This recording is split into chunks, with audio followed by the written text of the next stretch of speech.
भारत के ex prime minister स्वर्गीय doctor Manmohan Singh के देहांत के बाद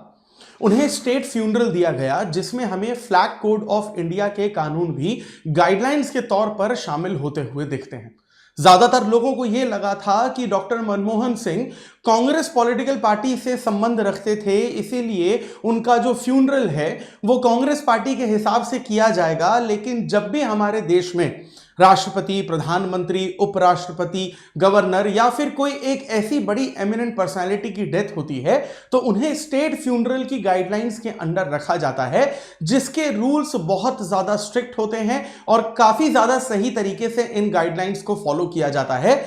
जैसे कि इस बार डॉक्टर मनमोहन सिंह के देहांत पर किया गया। तो ये स्टेट फ्यूनरल की गाइडलाइंस एक्चुअली में है क्या, कौन कौन से कानून नियम इसमें लागू होते हैं, इन्हें कैसे किसी भी तरीके से पूरी तरीके से फॉलो किया जाता है, या फिर जो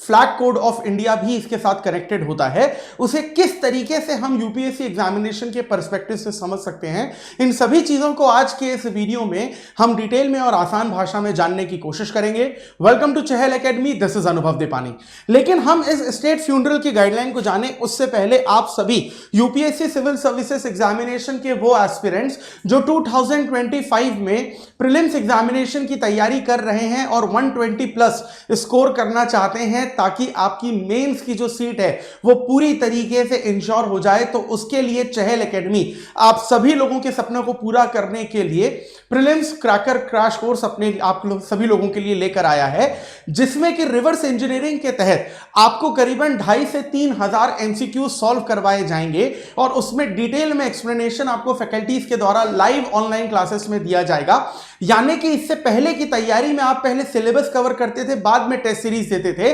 लेकिन इस बार आप पहले एमसीक्यू सॉल्व करेंगे और एमसीक्यू की एक्सप्लेनेशन से आपका जो सिलेबस है वो डिटेल में सॉल्व करवाया जाएगा, जिसमें जनरल स्टडीज, करंट अफेयर्स और सीसैट तीनों पर्सपेक्टिव आपके यहां पर डिटेल में आपके तैयार करवाए जाएंगे। अगर आप इन कोर्सेज को ज्वाइन करना चाहते हैं और जीएस, सीसैट और करंट अफेयर तीनों की तैयारी करना चाहते हैं, तो अगर आप क्रिसमस कोड का इस्तेमाल करते हैं और स्कॉलरशिप के साथ आपको यह कोर्स सिर्फ 14,999 रुपीज में पड़ेगा। और अगर आप सिर्फ जीएस और करंट अफेयर्स के साथ जाना चाहते हैं इस तैयारी में, तो आपको सब्सक्रिप्शन पड़ेगा 12,999 रुपीज का। और ये जो हमारा क्रैश कोर्स है वो 13 जनवरी से स्टार्ट होने वाला है, तो जल्द से जल्द इसके लिए अपना रजिस्ट्रेशन कराएं और अपने प्रीलिम्स के क्रैक करने की गारंटी को और भी ज्यादा बढ़ाएं। तो अब आते हैं हम लोग अपने वापस से टॉपिक पर, जिसमें हम लोग जो स्टेट फ्यूनरल है उसके बारे में यहां पर समझने की कोशिश करेंगे। देखिए, स्टेट फ्यूनरल बेसिकली एक ऐसी सेरेमनी होती है जिसमें कोई भी ऐसा पर्सन जो नेशनल इंपॉर्टेंस का होता है, उनकी डेथ के बाद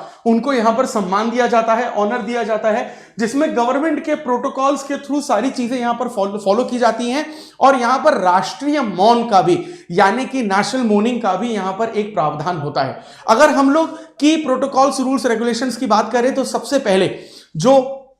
बॉडी होती है पर्टिकुलर पर्सन की देहांत के बाद, उसको यहां पर तिरंगे से लपेटा जाता है, यानी कि जो फ्लैग ड्रेपिंग है वो की जाती है। और उनका बेसिकली अंतिम संस्कार करने से पहले या फिर उनके बरियल से पहले वो जो फ्लैग है वो हटा दिया जाता है उनके मृत शरीर से, और फिर वो जो फ्लैग है उनके परिवारजनों को या सबसे नजदीकी रिश्तेदारों को सौंप दिया जाता है। इसके अलावा यहां पर राष्ट्रीय मौन या राष्ट्रीय शोक का भी यहां पर पूरी तरीके से प्रावधान है। साथ ही जब यहां पर तिरंगा लहराया जाता है तो वो आधा झुका हुआ होता है। ये एक तरीके का ऐसा सिंबल होता है कि एक ऐसी बहुत बड़ी पर्सनालिटी जिनका एक बहुत बड़ा रोल रहा है नेशनल इंपॉर्टेंस के लिए, उनका यहां पर देहांत हो चुका है। इसके अलावा गन सैल्यूट का यहां पर एक इंपॉर्टेंट प्रावधान है, जिसे आम भाषा में हम लोग 21 तोपों की सलामी कहते हैं, या फिर बेसिकली बंदूक से यहां पर फायरिंग की जाती है। ये सारी की सारी चीजें स्टेट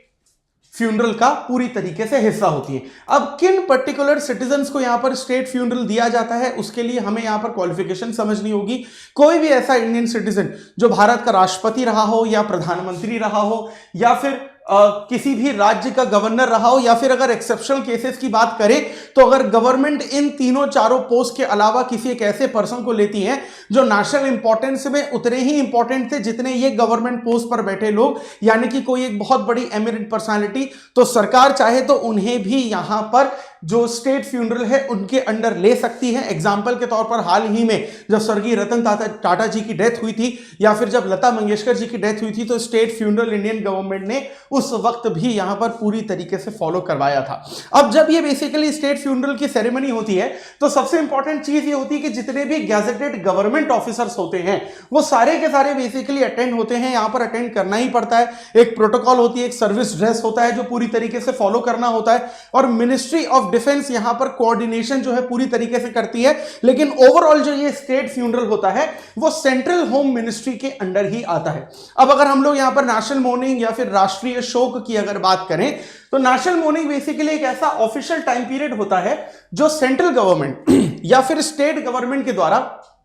जो मृत व्यक्ति है उनके सम्मान में, उनके ऑनर में यहां पर एक तरीके से डिक्लेयर किया जाता है। इसकी जो टाइम लिमिट है वो अलग अलग हो सकती है। सेंट्रल गवर्नमेंट चाहे तो इसको नेशनल लीडर्स के लिए भी कर सकती है, इंडिविजुअल किसी पर्सनालिटी के लिए भी कर सकती है। और ये जो नेशनल मॉर्निंग या स्टेट मॉर्निंग का जो गाइडलाइन है वो कोई स्टेट की स्टेट गवर्नमेंट भी कर सकती है अगर उनके स्टेट के कोई एमिनेंट पर्सनालिटी थे जो नेशनल इंपॉर्टेंस के लेवल पे कहीं ना कहीं रहे थे। इसके अलावा नेशनल मॉर्निंग में एक और इंपॉर्टेंट चीज जो हमें देखने को मिलती है वो होता है फ्लैग प्रोटोकॉल। जिस तरीके से हम लोग स्टेट फ्यूनरल में देखते हैं कि तिरंगे को उनके मृत शरीर में पूरी तरीके से लपेटा जाता है और अंतिम संस्कार से पहले वो तिरंगा जो है वापस उनके रिश्तेदारों को या नजदीकी रिश्तेदारों को या परिवार के सदस्यों को दे दिया जाता है। ये फ्लैग कोड ऑफ इंडिया 2002 का जो एक्ट है उसके तहत आता है और झंडा यहां पर तिरंगा हमारा आधा हमेशा झुका हुआ रहता है, वो इसी तरीके का बेसिकली सिंबल रहता है। अब ये जो राष्ट्रीय शोक है इसका टाइम पीरियड कितना होगा ये गवर्नमेंट अपने हिसाब से डिसाइड कर सकती है। जैसे डॉक्टर मनमोहन सिंह के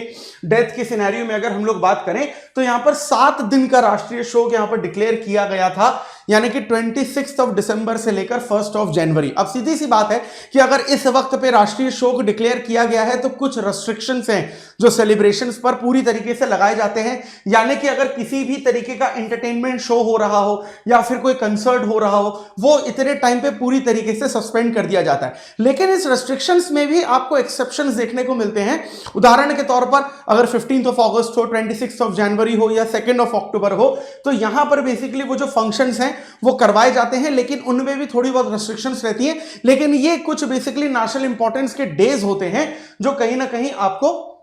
एक्सेप्शंस में देखने को मिलते हैं, रेस्ट्रिक्शंस के एक्सेप्शंस में। अब अगर हम लोग यहां पर फ्लैग कोड जो है स्टेट फ्यूनरल के टाइम पे फ्लैग प्रोटोकॉल उसको थोड़ा सा अगर डिटेल में समझने की कोशिश करें तो जो फ्लैग कोड ऑफ इंडिया 2002 है उसका जो सेक्शन 3.58 है, इस पर्टिकुलर सेक्शन के तहत यहां पर जो बेसिकली फ्लैग की ड्रेपिंग की जाती है यानी कि मृत शरीर से तिरंगे को जो लपेटा जाता है वो फ्लैग कोड ऑफ इंडिया 2002 के कानून के सेक्शन 3.58 के तहत यहां पर किया जाता है। प्लस पोस्ट सेरेमनी में भी यहां पर फ्लैग कोड ऑफ इंडिया पूरी तरीके से यहां पर इंक्लूडेड होता है। यानी कि जैसे कि अगर अंतिम संस्कार हो रहा है तो जो झंडा है वो बिल्कुल भी जलना नहीं चाहिए या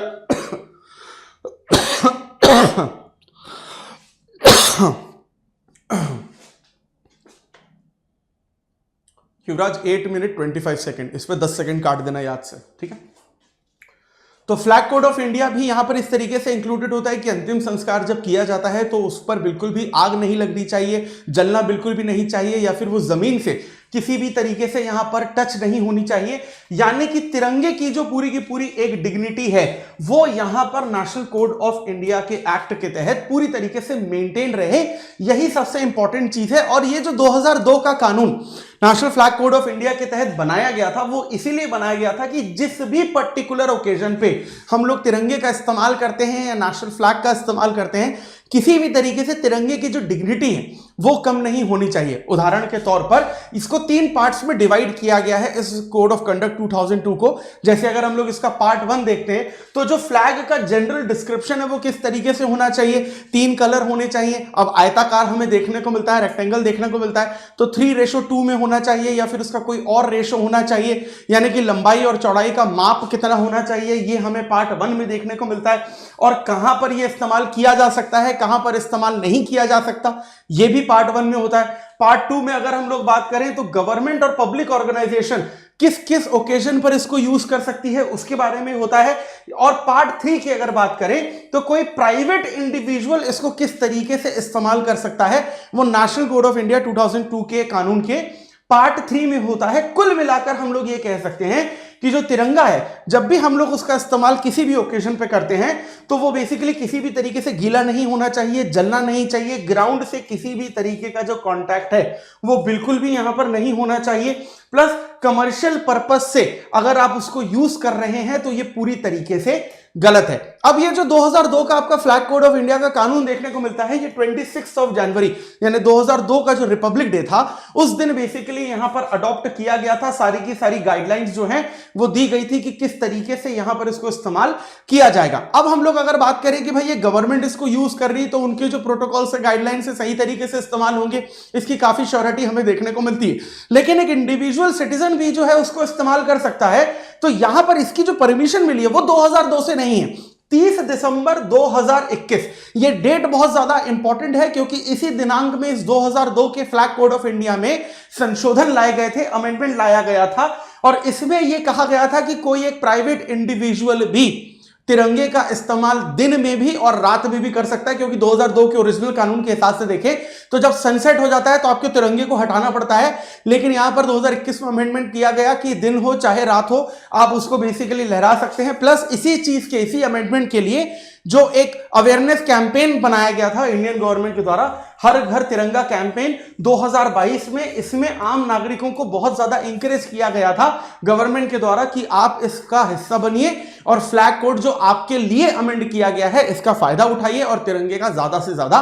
सम्मान करिए। और इसी पर्टिकुलर टॉपिक से रिलेटेड आपके सामने एक क्वेश्चन है, कोशिश करिएगा इसका जवाब लिखने की। Discuss the significance and protocols of national mourning and state funerals in India. Highlight the role of the Flag Code of India 2002 in maintaining the dignity of the national flag during such ceremonies. और इसी तरीके के important topics को अगर आप detail में और आसान भाषा में समझना चाहते हैं, जो आपके यूपीएससी सिविल सर्विसेज एग्जामिनेशन की प्रिपरेशन को और आसान बना सकता है, तो उसके लिए stay tune with Chahal academy. और तिरंगे से रिलेटेड और स्टेट फ्यूनरल से रिलेटेड जो भी चीजें हमारे देश में कानून के तौर पर फॉलो की जाती हैं और इसी तरीके की अवेयरनेस अगर आप अपने आसपास के लोगों के नजर में फैलाना चाहते हैं तो उसके लिए इस वीडियो को ज्यादा से ज्यादा लाइक और शेयर करिए। और इसी तरीके के कंटेंट को लगातार कंज्यूम करने के लिए do subscribe to Chahal Academy YouTube channel. This is Anubhav Deepani signing off. I will see you in the next video. Thank you very much.